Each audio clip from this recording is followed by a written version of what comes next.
Hello, and welcome to Maybe I Can, exploring possibilities one sprinkle at a time.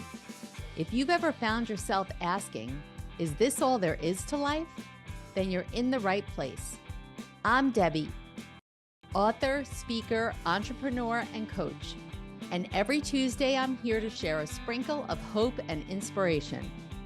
Together, we'll uncover the more joy, more fulfillment, more prosperity, more fun. We'll share stories of transformation, actionable tips, and that little nudge you need to take the next step. So let's embark on this journey of discovery and say, maybe I can, to a life filled with more. Ready to find out? Let's get started. The Maybe I Can show starts now.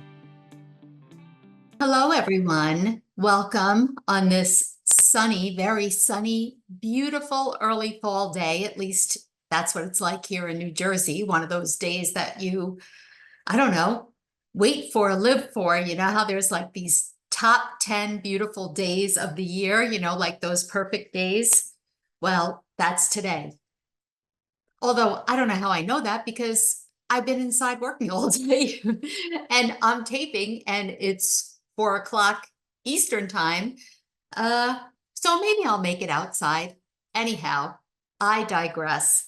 So today you're just stuck with me. Maybe that's why I digress, because I don't have a wonderful guest this week to chat it up with, but I will next week. And my guest next week will actually be someone who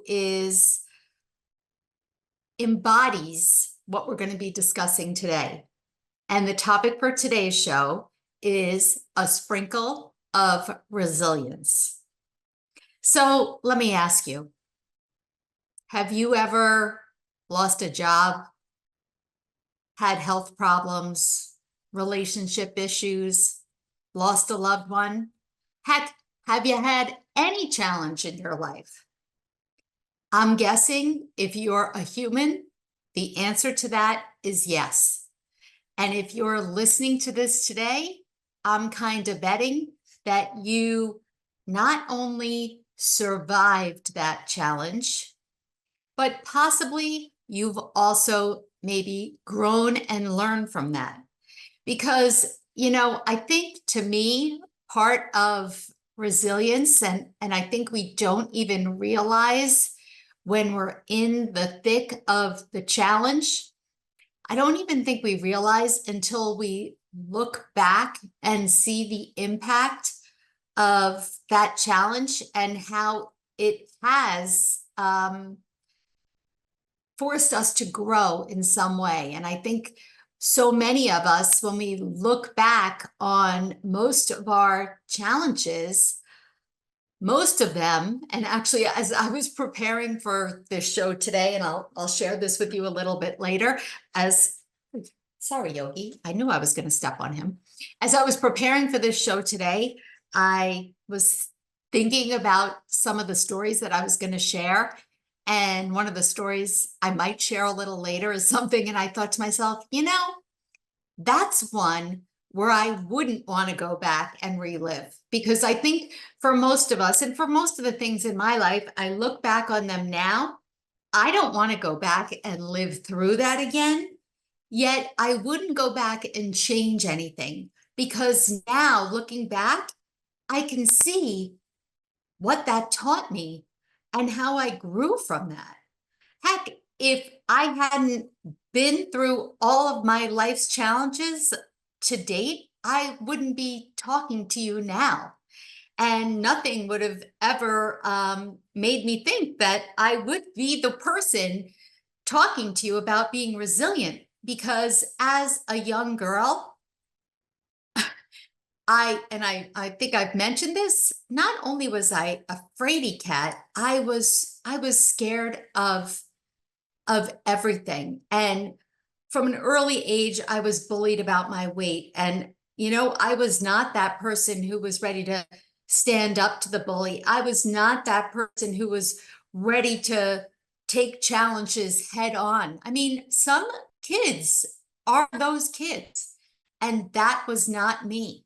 I was always grabbing onto my mother's leg, hiding behind her, As a matter of fact, I think one of the first challenges really that I faced, other than being bullied as a child, was something that I probably manifested, because as a little girl, one of the things I worried about was having my parents get divorced. I don't recall my parents fighting. I don't recall me having any reason to worry about this. I think I watched some of my friends and what they went through when their parents were separated or divorced. And to me, it was just unimaginable, something that I couldn't live through.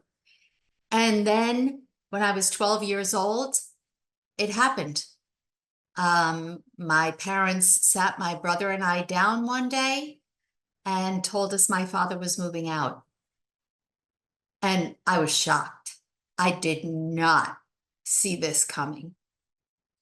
And on the cusp of teenhood, I was already kind of like locking horns with my mom. And so the idea that my father was leaving me was just devastating. I mean, beyond my wildest dreams.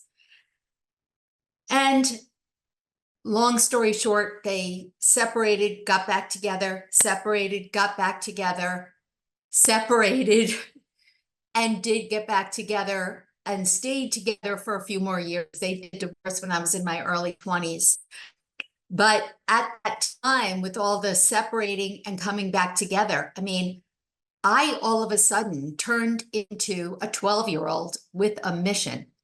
I found out things about myself I never knew existed. And all of a sudden, I took on the role and responsibility of making sure that they got back together. And they did. Now, am I taking responsibility for this? No.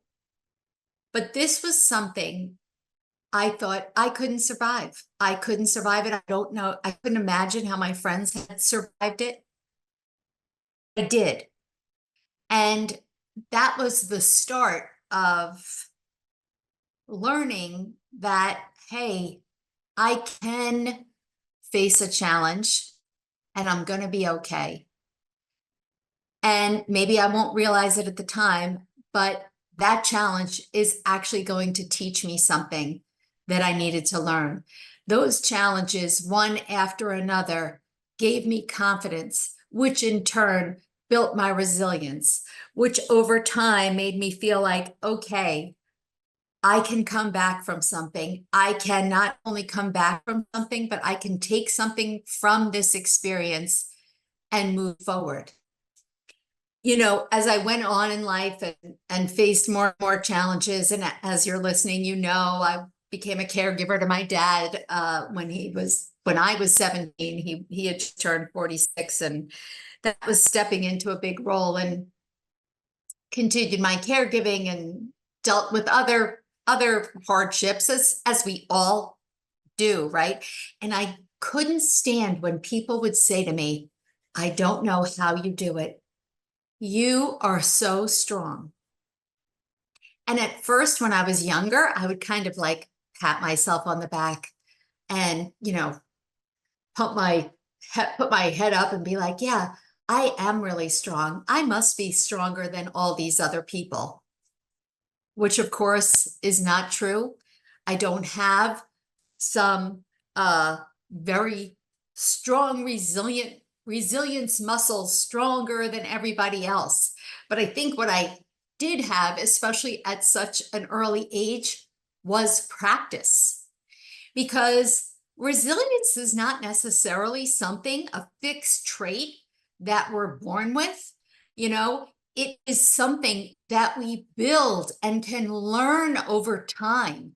And I, at a young age, just had dealt with a lot more than most of my young adult friends. And so I had cultivated that resilience muscle. A lot of people think that it's just about recovering from these really traumatic, tough situations. But if you think about it, resilience plays a role in our everyday lives. I mean, every day we come up with a challenge, right? Something. It could be in our work, in our personal life. It could be in, my goodness, it could be in dealing in traffic. It could be anything and everything. And we need to see how all of these little challenges that we face head on are good for us. Yeah, we might not like it, but it is making us into a stronger person and making us see that no matter what, no matter how bad, no matter what it is, as long as we continue to face things head on, because it's not about putting our head in the sand. You know, a lot of times, look, let's face it, something tough happens. I'm not saying my husband died. Do you think that the next day or that day I was like, okay, I'm feeling really resilient. Let's get on with the rest of my life? Heck no.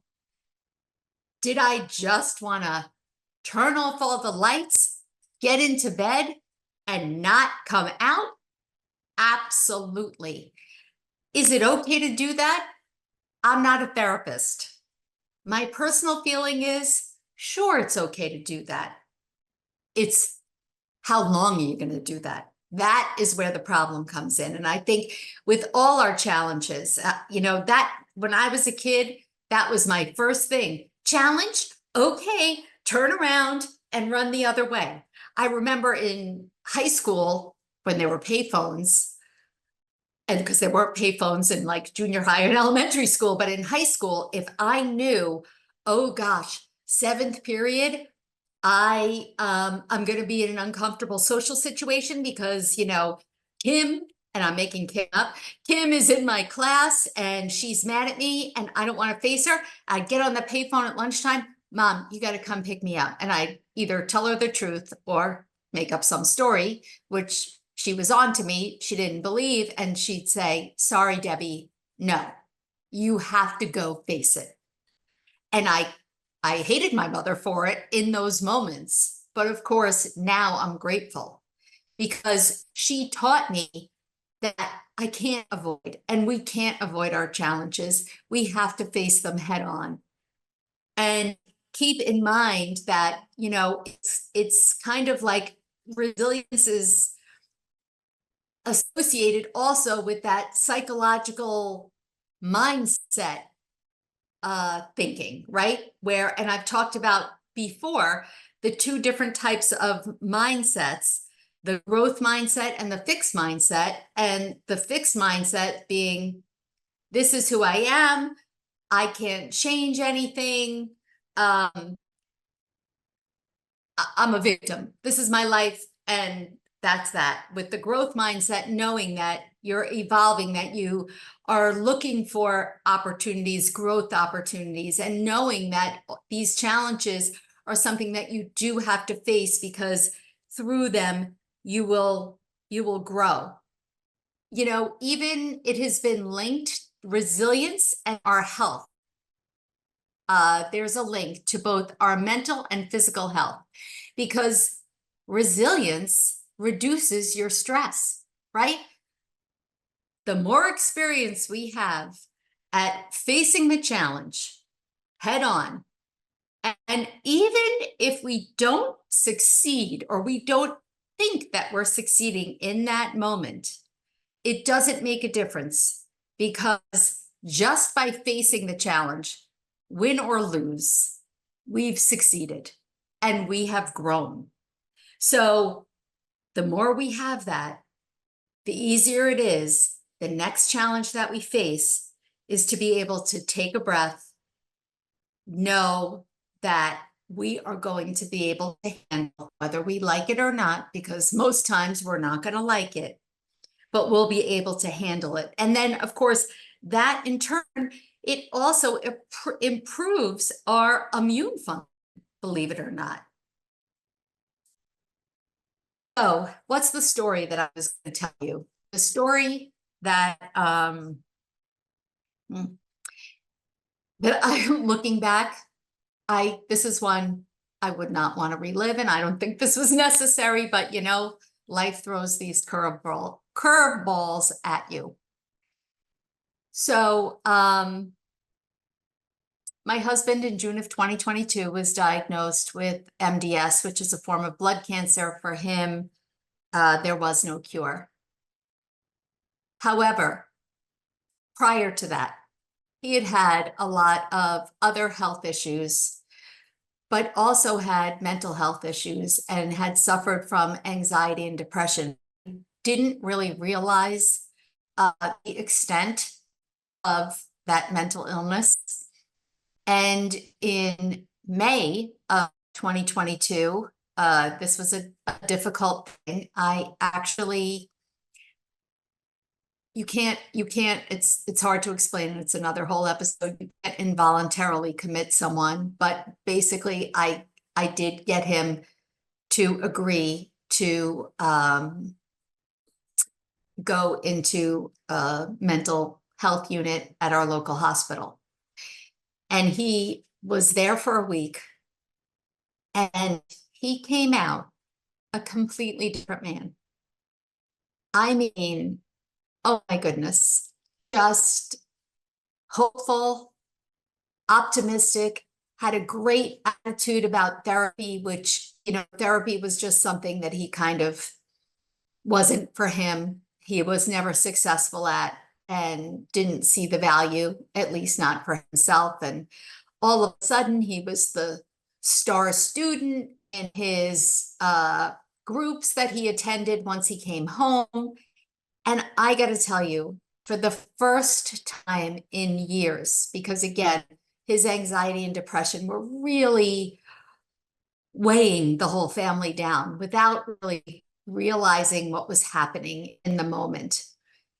And all of it was like, you know, the heavens, the clouds parted and the sun came down, and it was like, oh my goodness, it was almost like, wow, why didn't this happen earlier, right? And then boom, 6 weeks later, he's told he's going to die. I mean, kind of a sick joke, don't you think? For all of us. And in the beginning, for about a month, he had a good attitude, as good an attitude as anyone can have. He had a good attitude until the first thing happened to him, a physical thing where he got an infection and had to be hospitalized. And it quickly spiraled downhill, not necessarily his physical health, but his mental health. And by the end of October, he was not getting out of bed. He was not attending doctor's appointments. He was angry and argumentative, and all of his doctors, at that point, he had a palliative care doctor, and he had the oncologist, and he had his regular GP, and he was still seeing a therapist all online, and they all said, Deb, he's got to go back and, check himself back into, a mental health clinic. And he wouldn't have it. And my son begged me, Mom, you have to call, meaning call 911. You have to call. And eventually I did. Well, let's just say that it wasn't like the first time. It was far from it. It was a horrific experience from start to finish. He had a break with reality. He had a psychotic break with reality. He despised me. He told me he wanted a divorce, how much he hated me. He told me to not visit him. Once he was in the local hospital, he kind of let me come, but he had a break with reality. Let's just say that. And about a week in, they said, we can't keep him here. He's not making any improvements. He's actually getting worse. He needs to go to another facility. And even though it was explained to him, he wasn't understanding. And when they came to take him, he thought he was going home. And instead, they took him somewhere an hour away that I never saw the inside of, but evidently was a hellhole. I'm thankful that the psychiatrist there realized that the problem was that he was taking off some medication too quickly, and that's what caused the psychotic break, and they put him back on. And he, because when he first got there, they're telling me like he's not getting out of here, which was terrifying. And so I think it was December 2nd, he was released, and he was not happy with me. He blamed me. It was a horrible, horrible, it was a month. It was a month that he was gone. And looking back, I don't want to relive that. And I don't think that I needed to live it. And heck, it wasn't even, he was the one who was going through it. And that's why I kind of live with that guilt of, if I had known that was December 2nd, was going to die December 30th. Well, heck, of course I never would have made that phone call, but you do what you do what you make the best decision with the information that you have right now, right? Hindsight is 2020, all of that. But dealing with mental illness for me, of all of the difficulty that I've had in my life, is something that has certainly been a growing experience. And it has shown me the power of my resilience, because to be the one to make those decisions, to have my husband basically hate me. And again, he might not have been in his right mind, and he certainly wasn't understanding any of this. This is, I think that's harder for me than losing him. But yet, I've gone through it.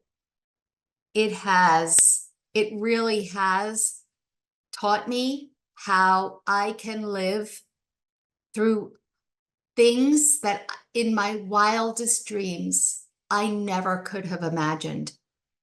It's taught me how I can learn about subjects, mental illness, MDS, right? I remember when Sam, my son, was first diagnosed on the autism spectrum, and they said, well, and I kept asking everybody, well, what do you do? What do you think? And they would say to me, you're the mom. Okay, I'm the mom of a 2-year-old. So he's my oldest. So I'm like just a mom. But I have never even, of course, I had heard of autism. I hadn't known what autism spectrum disorder was. I didn't know anything. And it's this horrible feeling of feeling like I will never be able to figure this out. I did. I learned. And I did learn that I was the right person to come to, because he was and is my son. And I can say the same thing about my husband. And so all of us have this capacity, so much more capacity than we realize. We have it. Life can beat the crap out of us. And I'm sure it has.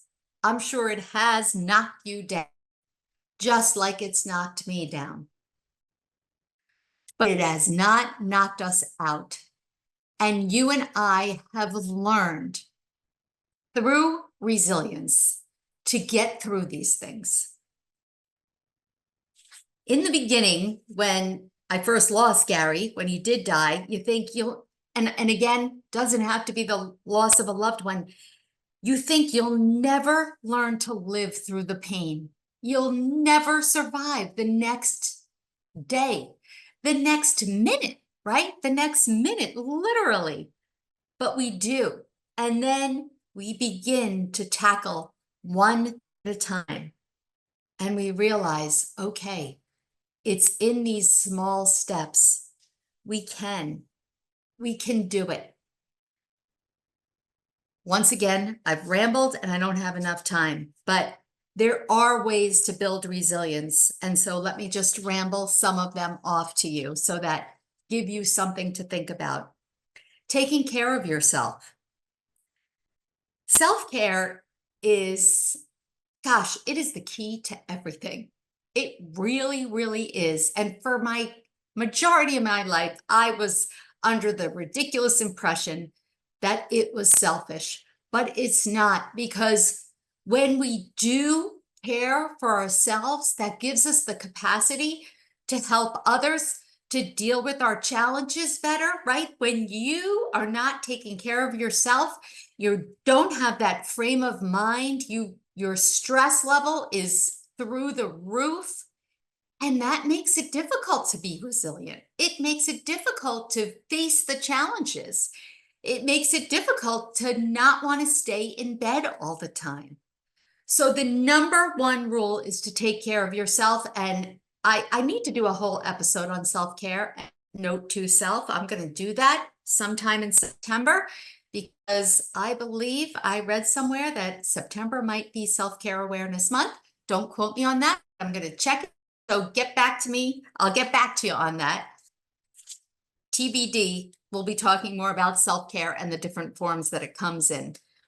For me, and I've discussed it, I've found really journaling very helpful, writing out your feelings, whatever's on top of mind, open up a blank piece of paper or computer, whatever it is, and just write it out. And be grateful. Gratitude, it comes back to gratitude. Even though you're facing challenges, times could be really, really tough, there is always something to be grateful for. And especially when we're in those challenging times, having a support network around you is so important. So important, especially, those that you know and trust. And it could be a professional as well as family, friends, support groups. And, you also, a tool is to learn to be flexible and adaptable, because if you go into a challenging situation only thinking it's this way or the highway, you're going to be in a lot of trouble. Okay. So with that, let me leave you with actually a quote, my own quote that I pulled from my upcoming book, The Sprinkle Effect, from chapter 12, A Sprinkle of Resilience. And here it is. Remember, you are capable of more than you think. With each new challenge you overcome, you will not only survive, but also thrive. Don't forget it. You're resilient. You got this. And I can't wait to talk to you again next week. Thanks for spending part of your day with me here on Maybe I Can, exploring possibilities one sprinkle at a time. It's been great having you, and I hope you're leaving with a spark to light up your journey to more. Remember, every big change starts with a single maybe. If you're ready to kickstart that change but not sure where to begin, I've got just the thing for you. Head over to download my free guide, The One Critical Step to Kickstart Change, and take that all-important first step. Let's make those maybes into reality one sprinkle at a time. Catch you next Tuesday at 4 p.m. Eastern, 1 p.m. Pacific, with more stories, tips, and that extra push you might need. I'm Debbie saying goodbye for now, but always remember, maybe, just maybe, you can.